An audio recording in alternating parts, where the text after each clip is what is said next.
sería el tema de hoy, la diagramación, lección número 9 y comenzamos.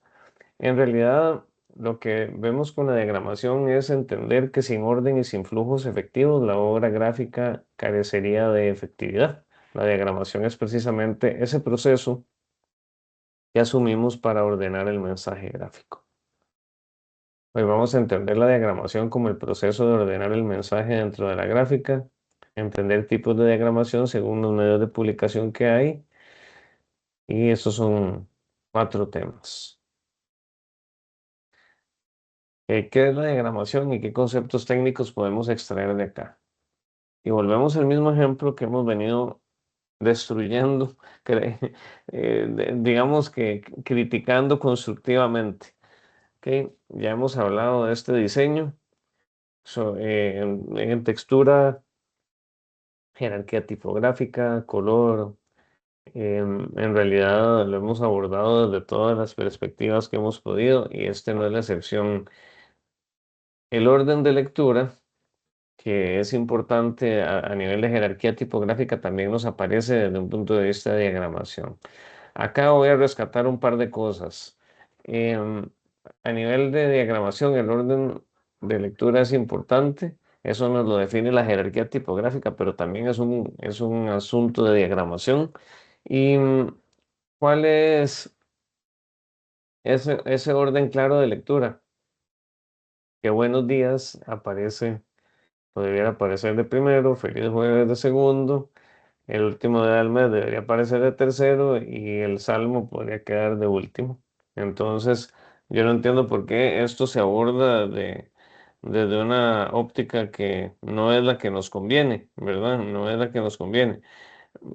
Sin embargo, aquí lo que tenemos que preguntarnos es qué otra cosa tenemos como un inconveniente a nivel de este diseño, y es la no existencia de márgenes homogéneos, que eso sí es un problema directamente relacionado con la diagramación. Vean ustedes acá, si nosotros tenemos un margen, si este titular está centrado, ¿por qué este salmo no está centrado? No me refiero al texto, sino centrado a nivel del espacio de trabajo, del marco externo. Fíjense la distancia que hay de esta A la izquierda y cuánto hay de este punto a la derecha. No es igual, no es igual. Esto no está centrado, esto no está acomodado. ¿Ok? Entonces, al no estar así, tenemos el gran inconveniente de que, no estamos respetando esos márgenes homogéneos. Y adicionalmente, hacia arriba tenemos una tilde muy pegada al marco superior y este elemento del café está totalmente pegado al margen inferior. Entonces, a la derecha tenemos una historia marginal, aquí tenemos otra historia, entonces no son homogéneos, no existe una lógica de márgenes, no se respeta un margen que tiene que estar bien definido y por eso no tenemos márgenes y eso es un gran problema de la diagramación. Si yo definí que tiene que haber 50 píxeles para cada lado, tengo que hacer mis guías y que todos los elementos respeten ese margen que se hace acá. ¿Ok? Entonces, recordemos siempre eso. Más o menos podríamos decir así que la diagramación es ordenar los elementos siempre bajo una lógica. La lógica es márgenes, posiciones y todo lo demás. Aspecto estructural más importante. Justamente es un aspecto estructural y por tal razón tenemos que darle la importancia que requiere. Es distinta en el medio digital con respecto al medio impreso y es más efectiva y más fácil de lograr si se utiliza el boceto, que es un recurso sumamente útil. Que veamos entonces cómo es más o menos la diagramación del diseño editorial. Recuerden que es texto, imágenes, publicaciones físicas. Entonces, las publicaciones físicas tienen una lógica diferente que todo aquello que leemos en pantallas del teléfono y en pantallas de todo tipo.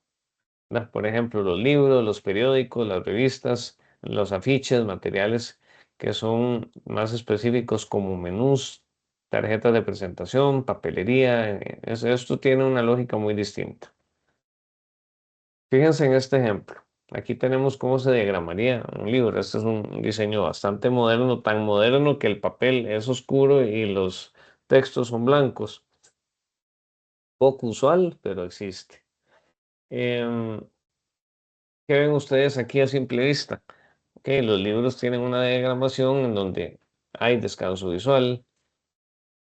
Muchas veces tenemos en este caso algo muy acertado que es el uso de gráficos y fotografías bien enmarcadas, texto que se acomoda a los elementos, pero sobre todo fíjense que hay márgenes y hay una lógica de elementos gráficos que adornan y guían al lector.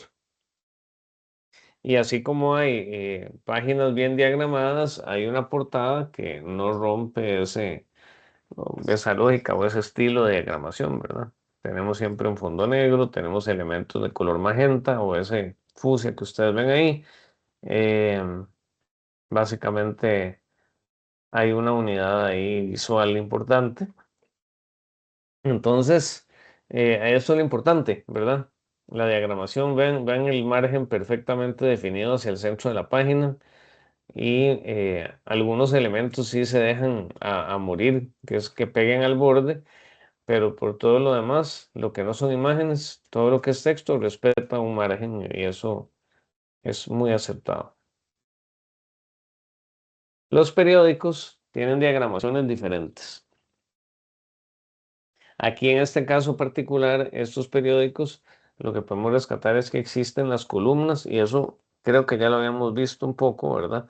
Porque es que escogemos las columnas, porque a los formatos muy grandes tenemos que otorgarles eh, pues que al lector, ¿verdad? Sobre todo que no se le cueste tanto barrer de izquierda a derecha y en lugar de hacer textos a lo largo de toda la página o a lo ancho de toda la página utilizamos formatos de columnas, que estos pueden venir en tres columnas, en cuatro, en cinco, dependiendo. Mm. Por acá tenemos ejemplos de revistas en donde también hay columnas, pero vean siempre los márgenes, ¿verdad? Aquí los márgenes están súper bien definidos. Y hay elementos o digamos creatividades que vienen a veces salirse de los moldes tradicionales, ¿verdad? Un menú de un restaurante, pues hay más espacio para la creatividad, sin embargo, dentro de esa ruptura también hay lógicas de márgenes acá internos entre los espacios y los elementos están bien resaltados. Esto es una simulación de pizarra, ¿verdad? Es básicamente lo que persigue este diseño, por lo menos aquí en esta primera página que es la portada, y hacia el interior, eh, pues elementos bien llamativos, pero sobre todo bien diagramados, bien ordenados. Y hay lógicas diferentes en afiches, ¿verdad? Materiales que se usan para promover eventos. Esto nos muestra que los elementos de texto siempre están o dejan descanso visual hacia los lados, hacia arriba y hacia abajo, y todo lo demás pues se va ordenando de la forma más creativa posible, pero también más funcional. Importante, ¿verdad? Siempre que haya muy claro una intención de establecer cuál es la lectura que se desea por parte del lector, ¿verdad? Ok, esta parte que está acá, no sé si hasta el momento vamos bien, ¿tienen alguna duda?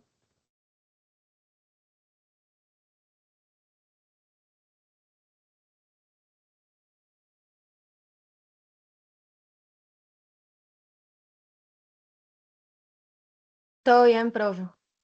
Excelente.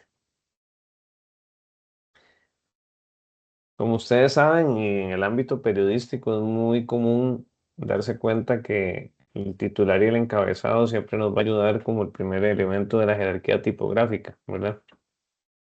Pero a nivel de la nota, es la que va a sintetizar y representa la idea principal Entonces es la jerarquía más grande, el contenido de la información lo identifica y la lectura rápida siempre se da para captar o impactar al lector. De ahí en adelante existen algunos elementos que son parte que eso los estudiamos desde el punto de vista de la jerarquía tipográfica, pero recuerden que existe la bajada y la volada, que son diferentes. Uno es un antetítulo y la otra es la ampliación de la volada y el título, ¿verdad? Que va hacia abajo. Estos son descriptores adicionales del encabezado y entran en la línea de los subencabezados. Y hay otros tipos de publicaciones que son las sumillas, ¿verdad? Las sumillas son a veces em, textos independientes que resumen lo esencial de una publicación o de un libro o a veces una tesis. Eso se usa para que el lector entre en el tema y tiene diagramaciones que son importantes ahí, ¿verdad? Pero lo importante más que todo es como identificarlo y saber que no todo tiene su milla, ¿verdad?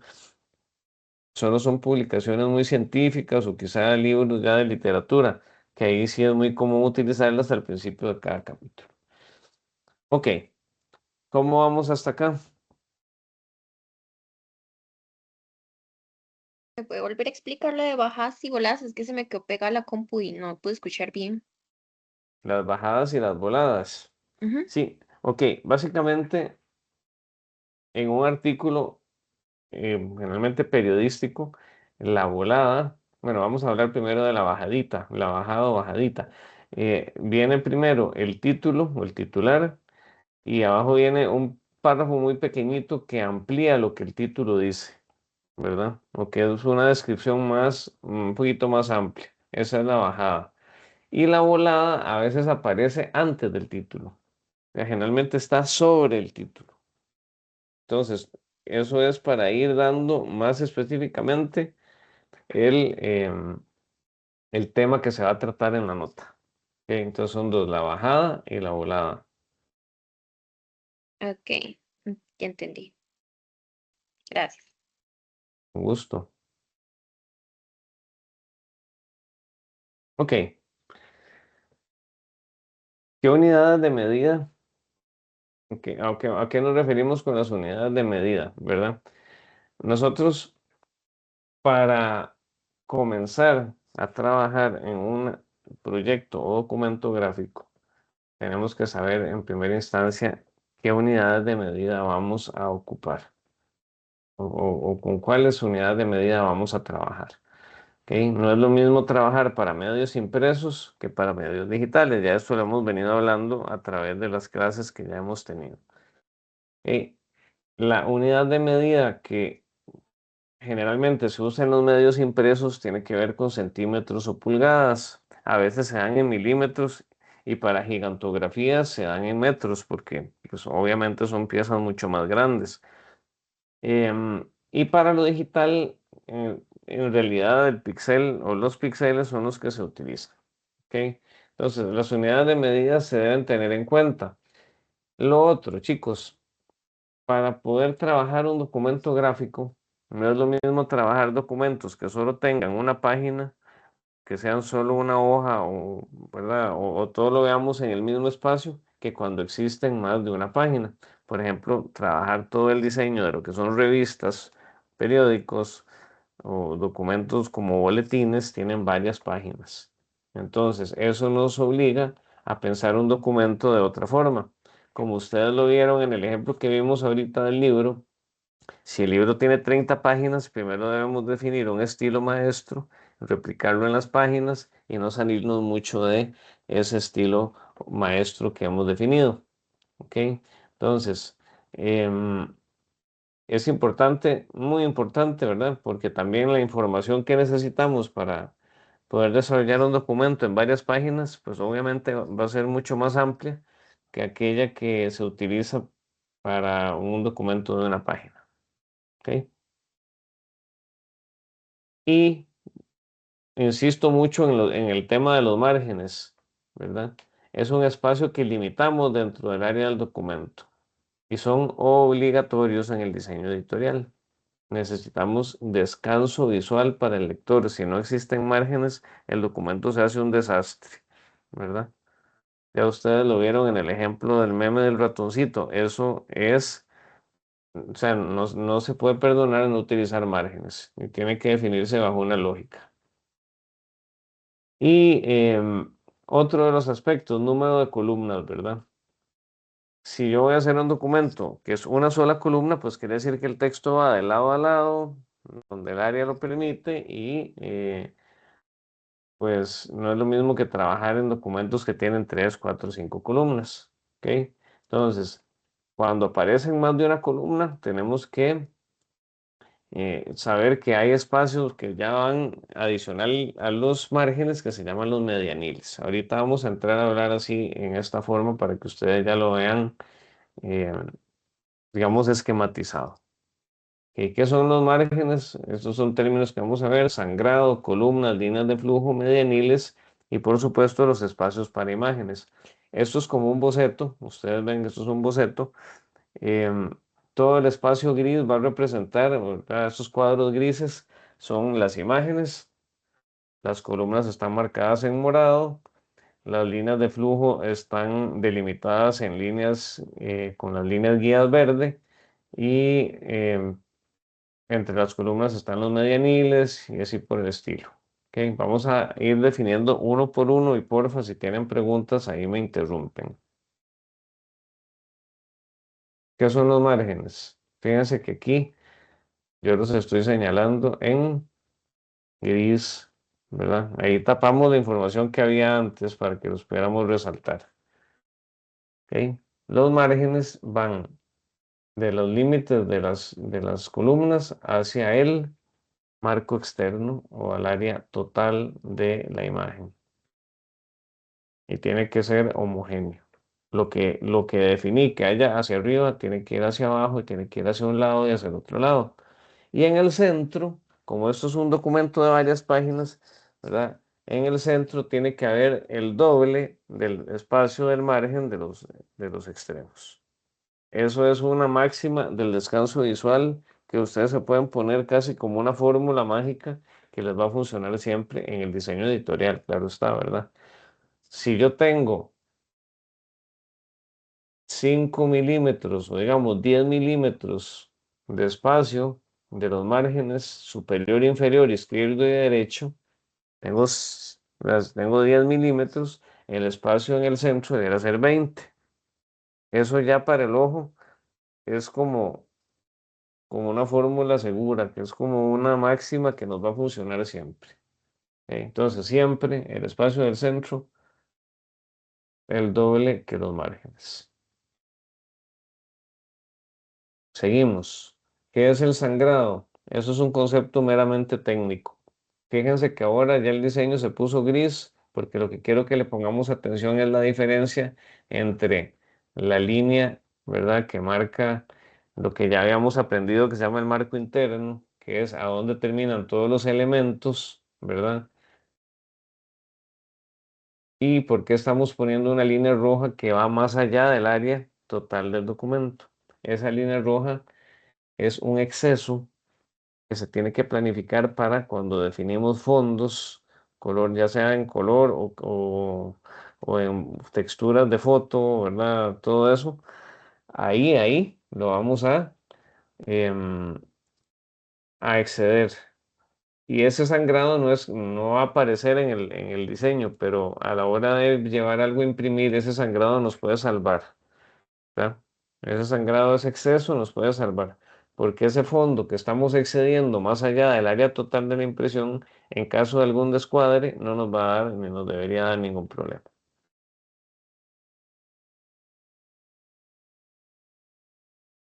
Ok, ya dentro del documento, y fíjense aquí que es donde les puedo explicar, las imágenes son las que salen hacia el sangrado. Ven esta línea negra, es el fin de la hoja, y la imagen gris excede y llega hasta la linecita roja que está aquí, ¿verdad? Es el sangrado. De la linecita negra es el área de la página. Entonces, la imagen se va más allá del documento. Eso se hace en la computadora.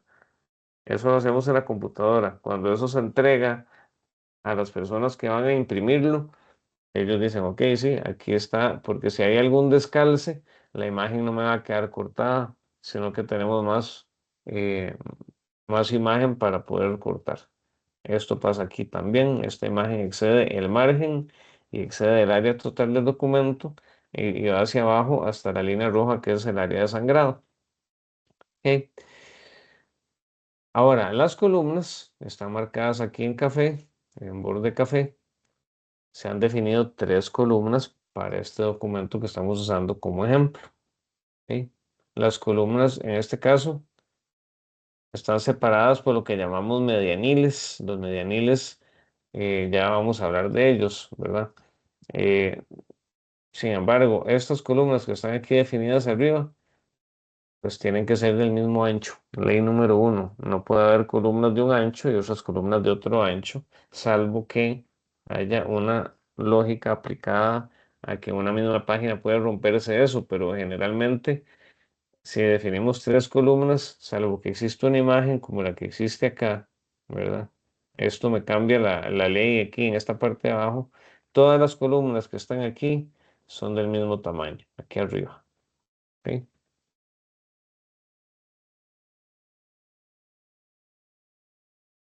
Las líneas de flujo son pequeños espacios, esos son creados entre párrafo y párrafo para dar descanso visual. Es lo típico que hacemos cuando ponemos punto y aparte y decidimos que en el documento, en el punto de aparte, debemos dejar un espacio para que no se vea todo tan pegado. ¿Se imaginan ustedes llegar a leer algo donde todo el texto esté pegado, donde no haya espacios? Bueno, esas líneas de flujo es el nombre que toman esos espacios que utilizamos para dar un poco de descanso visual entre párrafo y párrafo. Y bueno, aquí están los medianiles también. En realidad, la idea es que las columnas respeten ese espacio entre columna y columna, porque si no, no vamos a ganar descanso visual para nada. Y por último, el espacio de las imágenes, que son estos que se marcaron en gris y como les expliqué, dos de ellas van hacia el área del sangrado. Acá esta otra no, porque quedó empotrada en la columna que se definió para este fin. ¿Alguna consulta? El diseño editorial es el que ahorita se usa menos, pero esas son algunas máximas del diseño editorial. Profe, una pregunta.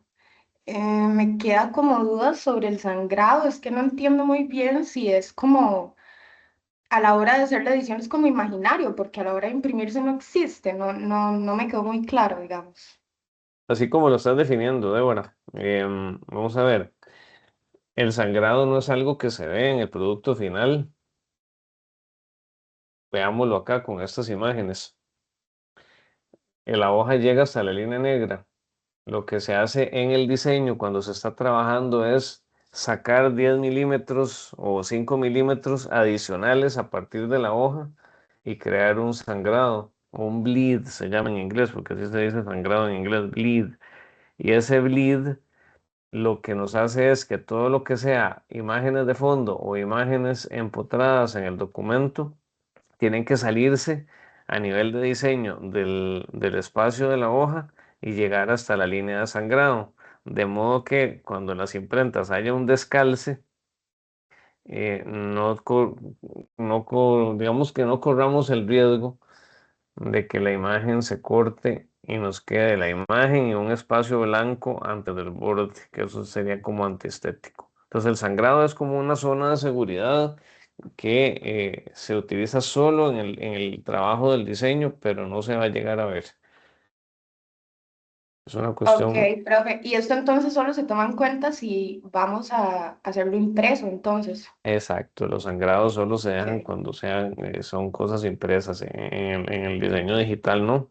Porque ahí no les va a ocurrir absolutamente nada, ¿verdad? Así como se va, así se va a convertir en una imagen o en una publicación, solo es para impresos. Listo, profe, gracias. Con gusto. Profe, una pregunta. Ahí hiciste un Vale. formato específico para eso, o sea, ahí ya viene la plantilla hecha. ¿Hay un programa que tiene esa plantilla hecha o eso se lo diseña uno mismo? En los programas profesionales de diseño, lo que uno hace a la hora de configurar el documento es dejar especificarle al programa que en el área de trabajo vamos a tener la medida de X por Y, ¿verdad? Por decir ancho por alto, ustedes les ponen todo, ustedes preparan el documento y le dicen que va a haber un sangrado. Entonces, cuando ya empiezan a trabajar, cuando ya terminan de configurar y le dan enter o aceptar el cuadro, les va a aparecer la mesa de trabajo con el exceso, que es el sangrado, y ustedes acomodan las imágenes para que lleguen ahí, ¿verdad? O los fondos. Eso es así como se trabaja. Generalmente eso lo van a hacer en Publisher, en InDesign, que es el programa de diagramación de Adobe, o en el mismo Adobe Illustrator, que funciona muy bien como diagramador, ¿verdad? Entonces, ahí es como lo pueden usar. ¿Alguna otra duda?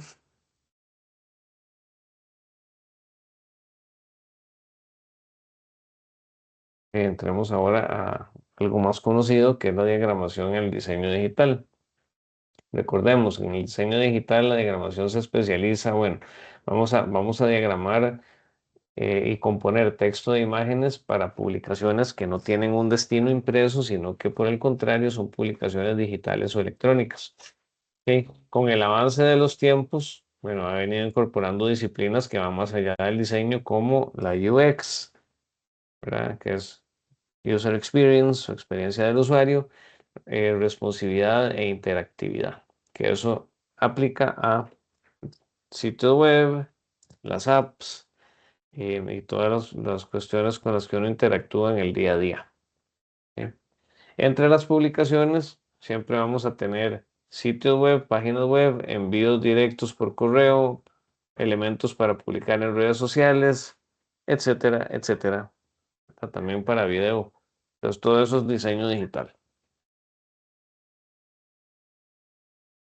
Bien, esto es un ejemplo que tenemos de una publicación en redes.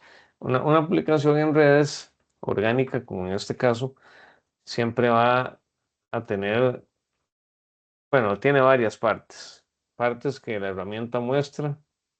Acá en este círculo podríamos decir que se identifica quién está publicando. La cuenta que publica pues tiene un avatar y ese avatar lo jala a cada publicación para que uno sepa quién lo publicó, ¿cierto? Eso ya es algo de día a día. Todos tenemos esa noción. Aquí nos sale la cuenta y esto es la parte del copy o la parte del texto que acompaña a la imagen. Entonces, cuando uno piensa en una publicación para redes, no es solo hacer un arte, ¿verdad? Porque el copy lo acompaña.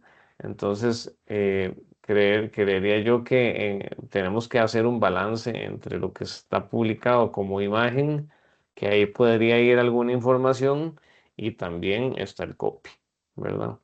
Muchas veces las cuentas de empresa, las cuentas comerciales no entienden esto y quieren meter toda la información dentro de la imagen. Se elabora un arte que puede ser muy bonito, pero a veces pues, queda muy recargado. ¿Ok? Y el resto es el copy. Bien, entonces, esto es una publicación que funciona, ¿verdad? Que funciona bien porque y la imagen dice solo lo esencial. Transmisión de la Santa Misa. Santa Misa al aire. Se publica en el momento que sale la transmisión para que la gente haga un clic y vaya, ¿verdad? O simplemente podemos anunciar que se viene una misa, entonces ponemos la hora y eso se maneja a nivel de copy. La imagen tiene elementos de texto, entonces ya se vuelve un arte, ya no es una sola imagen, no es una imagen simple, es una imagen con texto, entonces ya es un arte gráfico. ¿Ok? Ahora bien, si ustedes se fijan, volvemos a la misma lógica. Diagramación básica, texto nunca puede pegar al margen, ¿ok? Tiene que haber descansos visuales. Pero me van a decir, bueno, las manos se cortan. Bueno, no es un pecado cortar una imagen, ¿verdad? Si ustedes están viendo que es una mano que sostiene un rosario, Yo no necesito que se vea toda la persona, es un encuadre, ¿verdad? Un primer plano, un plano detalle, un fondo desenfocado y un texto que sí respeta cuestiones de margen. ¿Ok? Eso es como debemos asumir esta parte de imagen de una publicación.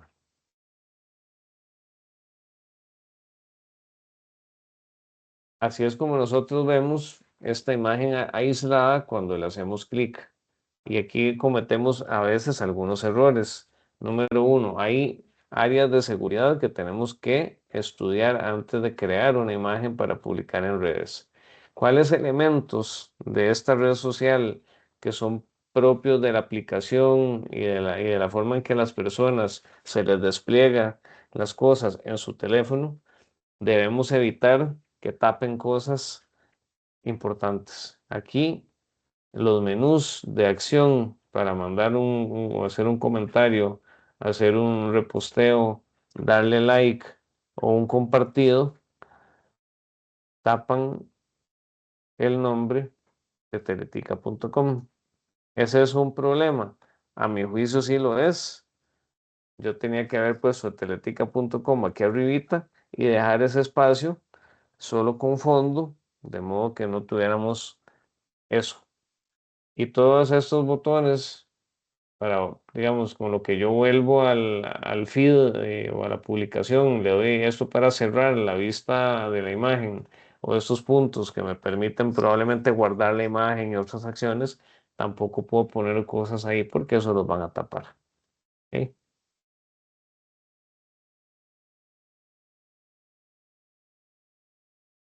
Ok, esto es un ejemplo de una publicación ya con una orientación de anunciarnos una cuenta de un equipo de fútbol americano, anuncia un juego que viene ese día, Game Day, ¿verdad? Típico Game Day. Hoy es el día en el que juegan los Green Bay Packers, ¿verdad? Contra los Saints de New Orleans. Esto que está acá, em, pues para la gente que es fan, que sigue la cuenta, es un arte muy, muy convincente. em, y fíjense que no dice más que Game Day, que es la única frase completa, ¿verdad? Que se arma ahí. Todo lo demás son iconos, una hora y un hashtag por si queremos interactuar ahí con todo. Yo en lo personal, ¿verdad? Siento que eso es un arte muy bien logrado. Ahora lo estamos viendo al contrario. Vimos primero el arte en sí y cómo queda ya en el feed. Esto es un feed viejo realmente. Ya Twitter no se ve así, ni siquiera se llama Twitter, pero em, básicamente es cómo acompañamos una imagen que ya nos dijo casi todo, pero em, dice, we're back. It's a Packers game day. Green Bay versus New Orleans y los hashtags.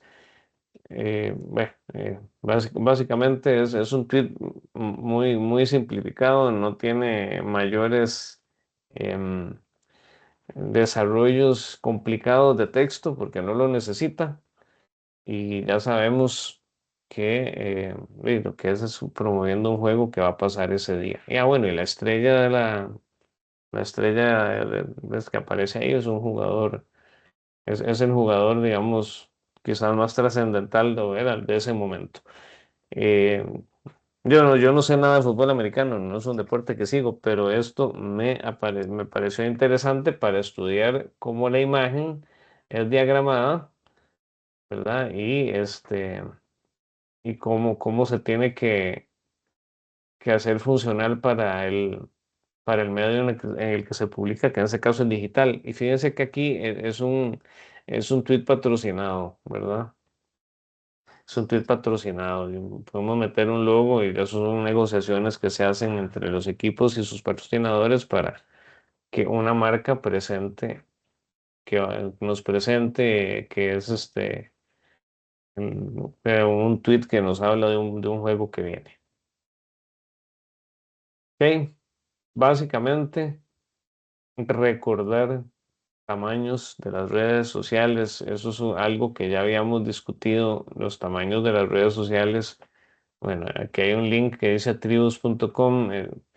Vamos, lo mejor es siempre consultar qué tamaño debe tener una imagen para una publicación en el sitio oficial de la plataforma. Si vamos a hacer un arte para Instagram, vamos a Instagram y corroboremos que los diseños que se estén utilizando para el Instagram tengan una medida, ¿verdad? Que sea la misma que estamos pensando, corroboramos esa medida y no empezamos a trabajar hasta no tener esa claridad. ¿Ok? Eso es básicamente. Siempre busquemos que los tamaños de las redes no hayan variado porque eso puede variar. Esto, que también no me traje precisamente el ejemplo más nuevo, pero esto es una gráfica que a mí en lo personal me gustó mucho cuando salió y ahora que estamos en Mundial de Fútbol, pues ustedes podrían comparar con lo que se ve ahora ¿verdad? Y sacar sus propias conclusiones. Aquí lo que yo quiero nada más traer a colación es esa cuestión de los márgenes de seguridad. ¿Ok? En video pasa mucho que el diseño que uno hizo podría cortarse cuando se visualiza en una pantalla. Es muy normal. Es una pérdida natural que ocurre y que dependiendo de la pantalla, dependiendo del medio de transmisión, ese corte puede que sea de más o menos píxeles y esos recortes siempre ocurren pues hacia del borde hacia un poquito hacia adentro.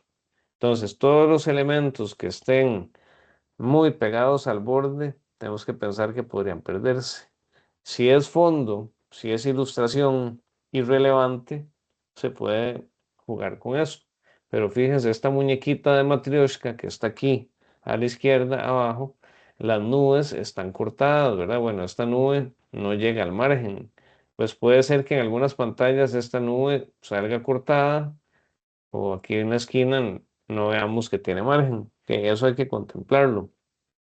Entonces, lo que es realmente importante que se lea, que es en este caso el logo, no lo podemos acercar a las orillas así de una forma arbitraria, ¿verdad? Tenemos que centrarlo y descartar cualquier problema de clipping ahí de pérdida utilizando los márgenes seguros o tile safe. Lo mismo va a ocurrir, lo mismo va a ocurrir, ¿verdad? Con toda la gráfica relacionada. ¿Ok?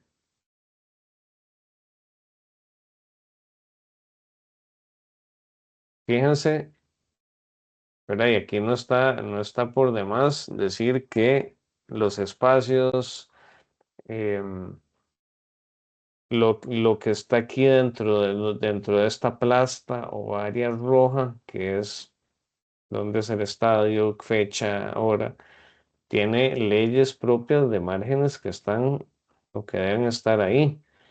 Los nombres, las banderas deben tener márgenes, ¿verdad?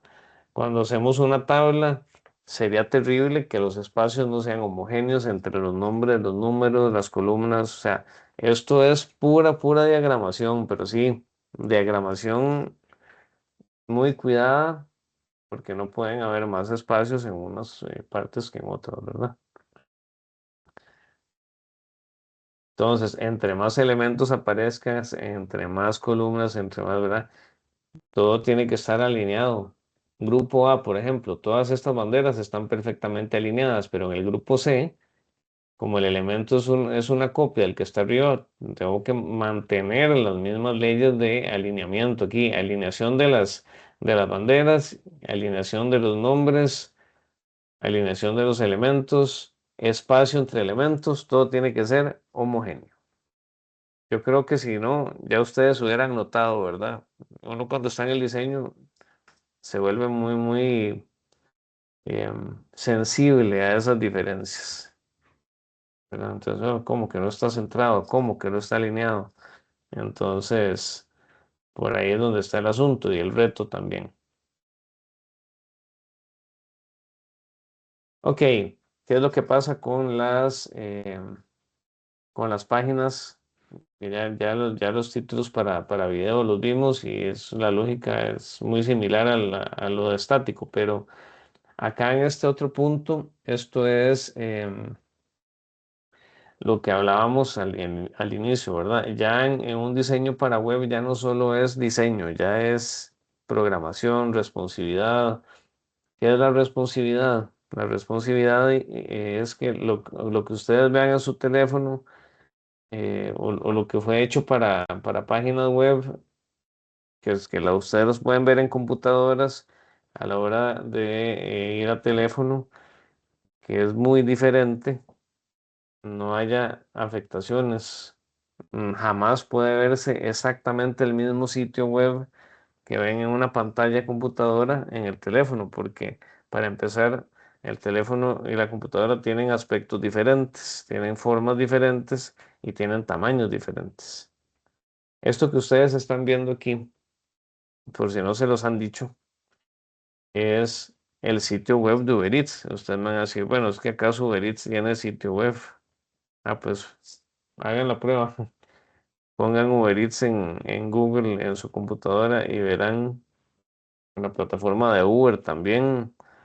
Cualquier plataforma que exista como aplicativo o como app, en realidad es un sitio web mejorado y optimizado para teléfono, pero ustedes pueden entrar en un Google Chrome, en un Safari, en un Edge o cualquier programa para navegar por páginas de internet a una plataforma de Uber Eats sin necesidad de tener una app, ¿verdad?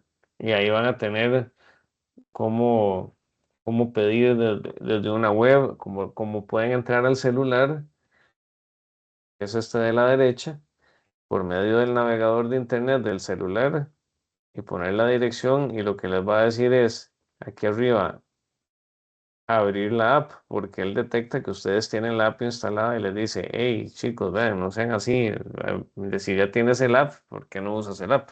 ¿Por qué vas a venir aquí? ¿Verdad? ¿Por qué? Porque el app está optimizado para eh, que sea una experiencia mejor.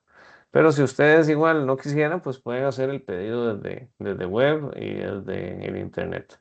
Y eso eh, les va a facilitar muchas cosas, ¿verdad? Ok, entonces, ¿qué es lo que tiene el diseño y la diagramación que ver con esto? Que fíjese, la versión web no tiene nada que ver con la versión web móvil, web desktop, web móvil.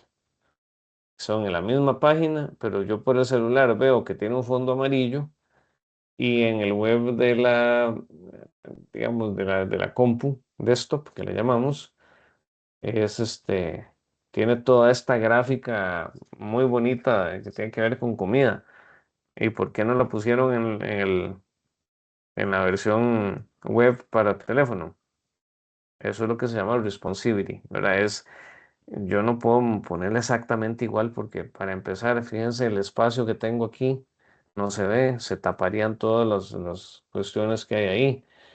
Entonces, la versión móvil es diferente. ¿Ok? El botón de iniciar sesión está, a pesar de que es el mismo botón, está alineado diferente. El logo de Uber Eats es otro tamaño. El buscar comida es un botón mucho más grande porque aquí lo tenemos que tocar con dedos, ¿verdad? Entonces, todo eso tiene que ver con la responsividad, que es una palabra del inglés, responsiveness, responsibility, responsiveness, y en español se tradujo como responsivo, pero no es una palabra como que es muy del español. Y básicamente eso es un poquito de lo que tenemos en el medio digital para diagramar, ¿verdad? No podemos pretender ignorar que los medios donde se van a desplegar los diseños son diferentes y no podemos hacerlo todo igual pensando que la gente lo va a asumir de esa manera. ¿Alguna duda?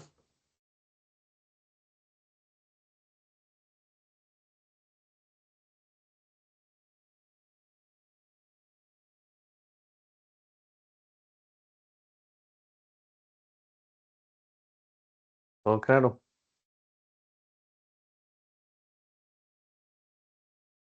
Bien, seguimos. Del boceto de la obra. Habíamos hablado del boceto. Ustedes ya trabajaron el boceto. Y vuelvo a reiterarles, ¿verdad? Reitero, es imposible, ¿verdad? A veces intentar llegar a un diseño sin haberlo esbozado, aunque sea un poco, ¿verdad? La diagramación necesita al boceto, porque es donde yo me voy a imaginar cómo acomodar todas las cosas de un diseño y el boceto me ayuda mucho. Entonces, en el boceto se van a utilizar formas simples, como ya ustedes lo vieron. Puede que las palabras y los títulos y los textos no estén definidos. Los espacios con imágenes los representamos con una X, ¿verdad? Con un cuadro, con un placeholder, ¿verdad? Y los espacios con texto los podríamos resolver con textos de relleno, como por ejemplo el famosísimo texto Lorem Ipsum. Además, podrían utilizar colores para ayudar a dar una mejor idea. Esto es el ejemplo de una diagramación de una revista o un diario, ¿verdad? Y se utiliza solamente textos de relleno y figuras porque no tenemos la claridad de lo que va a existir. Esto es como para planificar una guía visual de un diseño que todavía no vamos a hacer porque no tenemos la información. ¿Qué es el texto Lorem Ipsum? Es un texto que se utiliza desde hace mucho tiempo en todo lo que es el diseño y se utiliza justamente pues, para no estarse inventando cosas, ¿verdad? Simplemente se tomó un texto que existía en la antigüedad para, para usarlo y casi que darle copy-paste, ¿verdad? No tener que estar inventando palabras, si no tenemos el texto, tenemos que rellenar con algo y apareció Lorem Ipsum, que es un viejo poema, no sé, tiene toda una serie de historias, pero si lo necesitan, existe un sitio que se llama es.lipsum.com. Entonces ahí ustedes van y extraen los textos y nada más los colocan en el documento que están haciendo y ya pueden darse una idea de cómo se va a ver antes de tener la información real que va a ir ahí. ¿Ok? Chicos, vean, básicamente lo de diagramación, como ustedes se dieron cuenta, es un tema que repasa mucho de lo que ya hemos venido viendo en el curso, ¿verdad? Profe, Entonces, por eso, este tema ya para ustedes es un poquito reiterativo. Ya te doy la palabra, Kelvin. Entonces, ¿qué era? Es tomar todo lo que hemos visto de la imagen, de la jerarquía tipográfica em, y de las lógicas de flujos para poder ordenar como se debe un documento y que sea visualmente agradable y funcional. ¿Ok? Entonces, em, básicamente, la diagramación es aplicar todo lo que ya hemos venido viendo bajo una lógica que el diseño siempre debe seguir. Don Kelvin, profe, ahí compartí en el grupo de WhatsApp, pues ya que estamos con lo del mundial en su recta final, la tipografía que usó Adidas en los uniformes para el Mundial de Alemania 2006, a ver, un carrusel de Instagram. Profe, si gusta puede meterse y evacuarme una duda. ¿Qué tipo de fuente es esa la que usaron en ese entonces? la fuente de Adidas. Sí, en las camisetas, inspirados en el anuncio de Juan 10, Juan más 10, que hacen como una mejenga callejera entre jugadores legendarios, Beckenbauer, Mm. Zidane. Ok, yo no te puedo ampliar el tema porque no lo conozco ahorita, pero ¿qué fuente tipográfica es? Es De muy las difícil. camisetas que yo mandé al link al grupo para Sí, que lo vean. habría que ver, ¿verdad? Investigar, porque de fuentes tipográficas hay cientos de miles. Debe haber un artículo basado en eso, de cuál fue la fuente que utilizó la marca Díaz para todas las camisetas que produjo en ese mundial. Em, Ahí ese tema de la tipografía es muy fascinante, ¿verdad? Porque al final hay unas que se vuelven muy icónicas. Em, pero yo creo que eso habría que investigarlo porque uno con el diseño puede llegar a reconocer ciertas fuentes, hacerse muy fino, pero en realidad no es fácil, ¿verdad? Entonces, yo el otro día les hablé de la fuente Frutiger, usado para el aeropuerto de París, que saltó a otros aeropuertos, a otras señalizaciones en varios países porque fue muy efectiva. La fuente Frutiger está hecha para verse de lejos, para no confundir. La- ya los diseños de camisetas pues tendrán otras lógicas, pero sí, podríamos investigar ahí qué es en qué se inspiran las marcas para sentar algunas tendencias dentro de un campeonato mundial y eso, ¿verdad? Voy a dejar de proyectar un momento.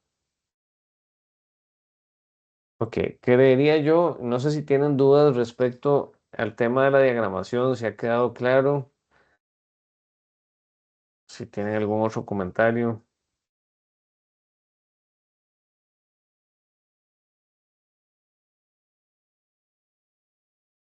Voy a parar acá la grabación.